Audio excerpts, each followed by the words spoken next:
Allons dans Jean au chapitre 8, le verset 30. Comme Jésus parlait ainsi, plusieurs crurent en lui. Un à un, je crois. Là-bas, je crois. De l'autre côté, là-bas, je crois. J'ai essayé tout ce que je pouvais. Pendant tout ce temps, j'ai essayé de résoudre tous mes problèmes, mais je n'ai pas pu. Mais maintenant, je sais. Je sais. Voici celui qui brise les jougs. Voici celui qui brise la servitude. Voici celui qui sauve. Voici le Rédempteur. Me voici. Je crois. Je crois. Comme Jésus parlait ainsi, plusieurs crurent en lui.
Et quand ils sont revenus à la maison, ils ont appelé leurs voisins et ils ont organisé une fête, une célébration.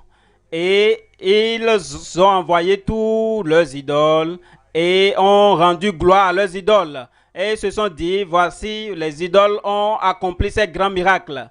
Et après cette cérémonie, cet enfant est devenu encore sourd et muet. Pourquoi? Parce qu'ils ont pris la gloire de Dieu et l'ont donné à un idole en bois. Ils n'ont pas continué. Alors, mais quand même, gloire à Dieu, toi tu as compris. Et ils ont pris tous ces idoles, ils ont compris tous ces idoles et ils sont repartis le jour qui a suivi après leur célébration. Ils sont allés à la croisade, ils sont venus à la croisade et ils ont rendu tous ces idoles de bois et tout cela, ils ont envoyé tout cela à l'évangéliste et tout a été brûlé. Et le soir, ils ont prié encore. Et le Dieu de miséricorde, quelqu'un n'a qu'à dire Dieu de miséricorde. Ce jeune homme est revenu, a commencé encore à entendre et pouvait encore parler. Sa langue a été déliée. Regarde comment tu applaudis. Est-ce que tu ne peux pas faire mieux que ça? Notre Dieu est un Dieu merveilleux. C'est pour cela que le Seigneur Jésus-Christ a dit, il va te délivrer de la servitude, de la triple servitude. Mais si tu continues dans ma parole, si vous continuez dans ma parole, alors vous êtes véritablement mes disciples. Comme tu viens au Seigneur ce soir, tu vas continuer. Je dis, tu vas continuer. Et les miracles de puissance vont continuer à se multiplier dans ta vie au nom de Jésus. Ce soir, il va te pardonner. Il va te sauver.